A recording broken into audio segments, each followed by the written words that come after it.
नमस्कार साथियों, GK24 take में आपका स्वागत है। दोस्तों, इस वीडियो के माध्यम से हम मध्य प्रदेश परीक्षा धाम की बुक पूरी कंप्लीट करने जा रहे हैं, जिसमें हम टोटल 15 दिनों के अंदर इस बुक को पूरा ख़त्म कर देंगे।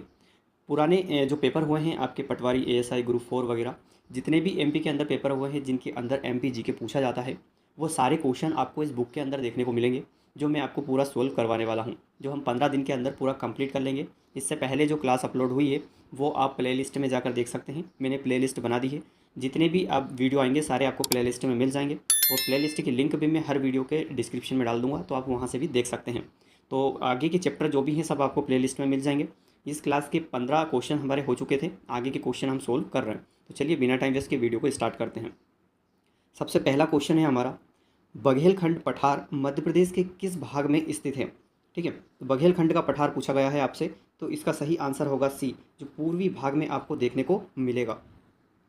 अगला क्वेश्चन है, बघेलखंड पठार के बारे में विचार कीजिए। तो ये सारे 3 आपको ऑप्शंस दिए गए हैं, इनमें से आपको चूज़ करना है सही। हम डायरेक्ट सही आंसर देखते हैं इसका। इसमें बताया गया है मध्य प्रदेश के कुल क्षेत्रफल का 7% भाग आपका बघेलखंड का पठार है, और इस पठार में सोन, जोहिला, बनास और आपकी गोपद नदियाँ प्रवाहित होती है। इस पठार में चावल की खेती अधिक होती है। अगला क्वेश्चन है, मध्य प्रदेश में प्रमुख रूप से किस प्रकार की चट्टानों का विस्तार पाया जाता है? ठीक है, तो मध्य प्रदेश में केवल आप गोंडवाना लैंड ना लगाएं, क्योंकि अधिकतर गोंडवाना पढ़ा है हमने, लेकिन इसमें तीनों ऑप्शन आएंगे आपके, आर्कियन, विंध्य और गोंडवाना। ये तीनों प्रकार की पाई जाती है। आप देख सकते हैं PEB ग्रुप 4 में ये पूछा गया है पहले। और इसमें और भी चट्टानें हैं जो MP के अंदर पाई जाती है। हो सकता है कि आगे वाले एग्जाम में आपके ऑप्शंस बदल जाएं, तो आप इनको भी याद रखिएगा। बाकी के सारे ऑप्शंस आर्कियन, धारवाड़, कडप्पा, विंध्यन और गोंडवाना, डक्कन ट्रैप और टर्सियारी। ठीक है, तो ये सारी चट्टानें हैं। अगला क्वेश्चन है, बुंदेलखंड नीज किस चट्टान में पाया जाता है? बुंदेलखंड नीज किस चट्टान में पाया जाता है? तो ये पूछा गया है, इसका सही आंसर होगा आपका ए। ठीक है, आर्कियन चट्टान, इसका सही आंसर होगा आर्कियन चट्टान। अगला क्वेश्चन है, मध्य प्रदेश में धारवाड़ क्रम की चट्टानों के रूप में चिल्पी क्रम से किस खनिज की प्राप्ति होती है? चिल्पी क्रम से किस प्रकार की खनिज की प्राप्ति होती है, ये पूछा गया है। तो इसका सही आंसर होगा सी, मैग्नीज की प्राप्ति होती है। ठीक है, अगला क्वेश्चन है, धारवाड़ चट्टानों के बारे में विचार कीजिए। अब जो क्वेश्चंस आते हैं एग्जाम में डायरेक्ट आपसे नहीं पूछे जाते हैं, इस प्रकार के क्वेश्चन आपको देखने को मिलेंगे, जिसमें से आपको 3 ऑप्शन या 4 ऑप्शन दिए जाएंगे, उसमें से पूछा जाएगा कौन सा सही है। तो आपको थोड़ा टाइम वेस्ट करने के लिए यह चीज़ें दी जाती है, तो थोड़ा सा आप ध्यान रखें कि इस प्रकार के क्वेश्चन भी आपको पढ़ना है। तो इसका सही आंसर होगा, इनका नामकरण कर्नाटक के गाँव धारवाड़ के नाम पर हुआ है। ठीक है, इनको धारवाड़ क्यों बोला जाता है कि कर्नाटक के गाँव के नाम पर इसका नाम रखा गया है। आर्कियन चट्टानों के अपरदन से इसका निर्माण हुआ है, ये भी आपको याद रखना है। और इन चट्टानों को समृद्ध चट्टानें भी कहा जाता है। समृद्ध चट्टानें आपको याद रखना है, किसी भी एग्जाम में आपको देखने को मिल जाएगा। इस बुक के अंदर जितने भी क्वेश्चन दिए हैं बहुत मोस्ट IMP क्वेश्चन है, कम से कम आपको ये क्वेश्चन तो याद ही होना चाहिए। आपको हर बार नई चीज़ देखने को मिलेगी, आपने कभी किसी भी बुक में नहीं देखा होगा, इस टाइप की चीज़ें इस बुक में आपको देखने को मिल जाएगी। मध्य प्रदेश के पन्ना जिले में हीरे की प्राप्ति किस प्रकार की चट्टानों से होती है? ठीक है, क्या क्वेश्चन पूछा गया है, मध्य प्रदेश के पन्ना जिले में हीरे की प्राप्ति किस प्रकार के चट्टानों से होती है? तो इसका सही आंसर होगा कडप्पा। ठीक है, कडप्पा चट्टानों से हीरे की प्राप्ति की जाती है। अगला क्वेश्चन है, कडप्पा चट्टानों के बारे में विचार करना है। इसमें से हम डायरेक्ट सही आंसर देखते हैं। इसमें बताया है, इनका नामकरण आंध्र प्रदेश के कडप्पा जिले से इनके नाम पर हुआ है। अभी हमने देखा थोड़ी देर पहले ही, कडप्पा चट्टानों का निर्माण धारवाड़ चट्टानों के अपरदन से हुआ है, और चट्टानों से हीरे की प्राप्ति की जाती है। आपको डायरेक्ट क्वेश्चन ये भी मिल सकता है, कडप्पा चट्टानों से किस चीज़ की प्राप्ति की जाती है? तो हीरे की प्राप्ति की जाती है। अगला क्वेश्चन है, मध्य प्रदेश विंध्यन क्रम की चट्टानों का सर्वाधिक विस्तार नर्मदा सोन घाटी के किस भाग में पाया जाता है? ठीक है, एक बार और क्वेश्चन देख लेते हैं। मध्य प्रदेश विंध्य क्रम की चट्टानों का सर्वाधिक विस्तार नर्मदा सोन घाटी के किस भाग में पाया जाता है? आपसे भाग पूछा गया है कि कौन से भाग में, तो उत्तरी भाग आपको याद रखना है, उत्तरी भाग में पाया जाता है। अगला क्वेश्चन है, मध्य प्रदेश की विंध्यन क्रम की चट्टानों के लाल बलुआ पत्थर से किस ऐतिहासिक इमारत का निर्माण हुआ है? ठीक है, तो आपका ये सांची स्तूप का निर्माण हुआ है लाल बलुआ पत्थर से। ठीक है, तो ये याद रखना है, सांची स्तूप का निर्माण हुआ है। साथियों, ये इसके नीचे जो डिटेल दी गई है मैं आपको ये क्वेश्चन के साथ नहीं बता रहा हूँ, क्योंकि यही क्वेश्चन आ चुके हैं, वैसे के वैसे क्वेश्चन हमको आगे रिपीट होंगे, इसलिए डबल डबल रिपीट हो, इसलिए मैं इनको इसके साथ नहीं बता रहा हूँ। जैसे क्वेश्चन आएगा आपको ये चीज़ें रिपीट हो जाएगी। चलिए अगला क्वेश्चन है, निम्नलिखित कथनों पर विचार करना है हमें। तो एग्जाम में आपने ये चीज़ें भी देखी होगी कि इस प्रकार के क्वेश्चन बनते हैं जिनमें काफ़ी टाइम लगता है। हम डायरेक्ट क्वेश्चन आंसर देखते हैं। इसका आंसर है इसका, इन चट्टानों में बलुआ जो विंध्य क्रम की चट्टानें हैं इनके बारे में पूछा गया है। ठीक है, विंध्य क्रम की चट्टानों के बारे में पूछा गया है।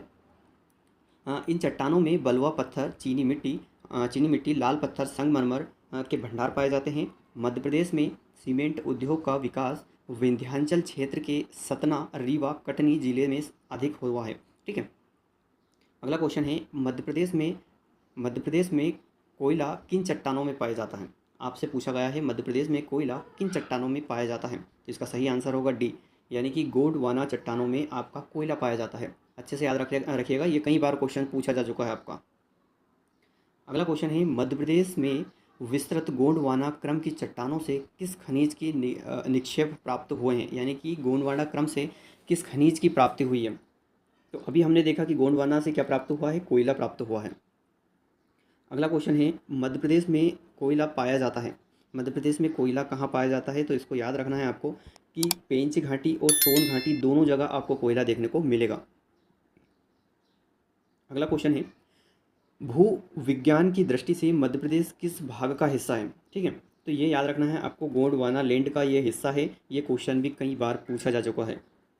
अगला क्वेश्चन है हमारा, मध्य प्रदेश में ऊपरी गोंडवाना क्रम की चट्टानों के रूप में महादेव क्रम को अन्य किस नाम से जाना जाता है। तो महादेव क्रम को अन्य किस नाम से जाना जाता है, ये चीज़ें याद रखना है। ये पहले भी पटवारी में पूछा जा चुका है। तो इसका सही आंसर होगा पंचमढ़ी क्रम के नाम से इसे जाना जाता है। तो ये क्वेश्चन सारे आपको एक दूसरी एग्जाम में रिपीट होने को देखने को मिल जाएंगे, क्योंकि अधिकतर रिपीट होते रहते हैं।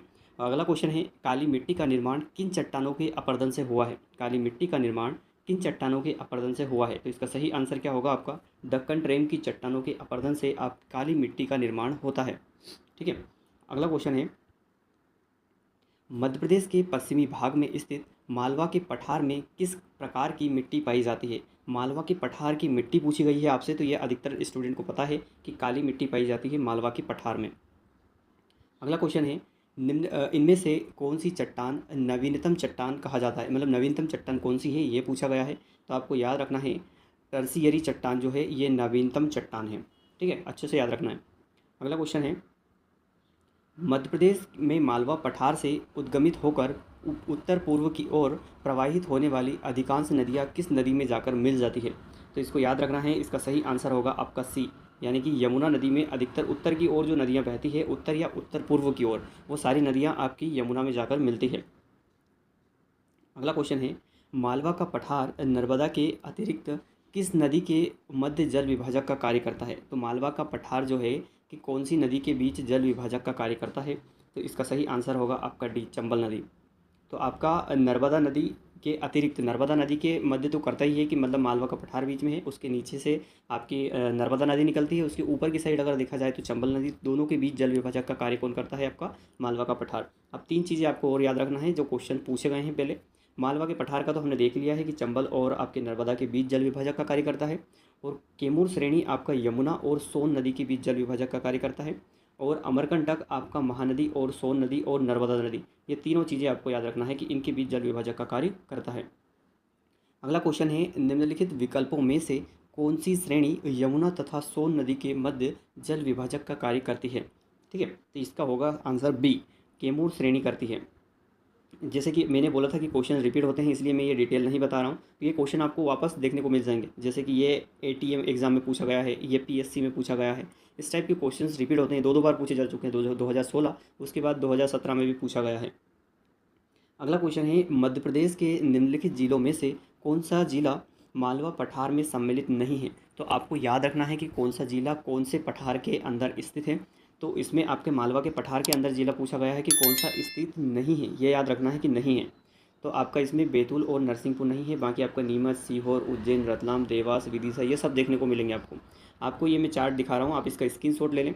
आपको ये याद रखना है सारे ज़िले के कौन से ज़िले में कौन सा वो आपका ज़िला लगता है, कौन से पठार में। ठीक है, तो आप ये सारी चीज़ें याद रखेंगे। अभी आपके क्वेश्चन, बहुत सारे क्वेश्चन रिपीट होंगे इससे भी। जैसे मध्य प्रदेश में निम्नलिखित जिलों में से कौन सा जिला बुंदेलखंड में सम्मिलित नहीं है। अब ये पूछा गया है कि बुंदेलखंड में सम्मिलित कौन नहीं है, तो आपके नरसिंहपुर और होशंगाबाद नहीं है, बाकी निवाड़ी, छतरपुर और आपका छतरपुर, अशोकनगर, टीकमगढ़, सागर, ये सभी सम्मिलित हैं।